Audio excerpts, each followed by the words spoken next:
Hi, I'm Tina with It Happens Dog Training and Behavior and 90 Days to the Perfect Puppy. And I want to talk about the funnel of activity today. So whether we're dealing with kids or whether we're dealing with our dogs, there's this thing called the funnel of activity. And so when we're thinking about any individual activity time of the day for our puppies or our dogs, we want to loosely think in terms of going from high intensity, exciting, active, cardio kind of activity and funneling down towards sleep. Interesting, right? So I can't take my car at 60 miles an hour going forward.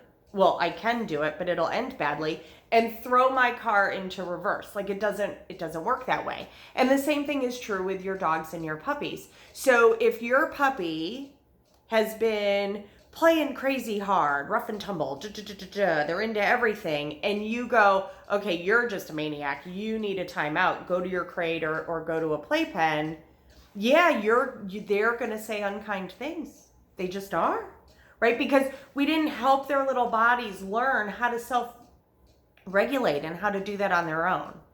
So I'm gonna talk about a 12-week-old puppy because that's kind of a good rule of thumb, and we'll go from there. So my experience is if you are still referring to your puppy by how many weeks old they are, then you can subtract 2 from that number, and that gives you about how many minutes of activity they need for each play session or activity section. So I might get that puppy, let's say it's a 12-week-old puppy, that's about 10 minutes. Wow, that's really fast. I'm gonna be setting a timer on my phone because 10 minutes is gonna go way quicker than I think it is. And what I'm gonna do is I'm gonna start with pretty high level activity, so the puppy running around and playing. And then I'm going to slowly titrate back what that activity is to games that bring their energy down. So it might start with fetch or chase or wrestle play or beating up their toys. And then we're going to titrate back to sniffing and finding food, chewing on a bony, and then maybe even sucking on a Kong in their crate.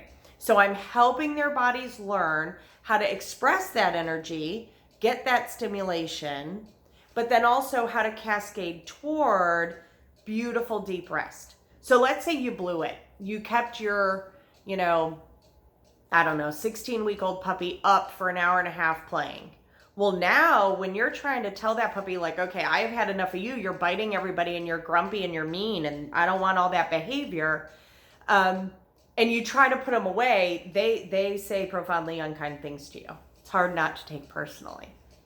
So in that situation, it's really important that you try to get yourself out of it so that you're not getting injured and you're not escalating your response. The puppy's just tired.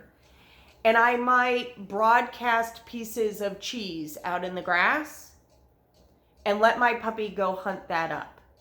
Giving them a focused activity where you can watch their arousal come down, then allows you to prepare a Kong or some other toy, food, for them to go into their crate and take a nap.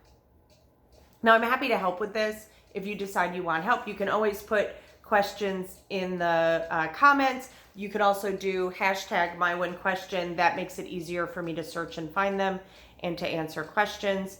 And I'm always happy to discuss all the different ways that we can move that funnel of activity. If you found something that works really great for you and has gotten rid of some of the mayhem and made things a little bit more magical, please share it. And I'm glad we're in this together. You're smart and pretty. And everybody, hey, take a breath, decompress. We're going to get through this together. Thanks. Bye.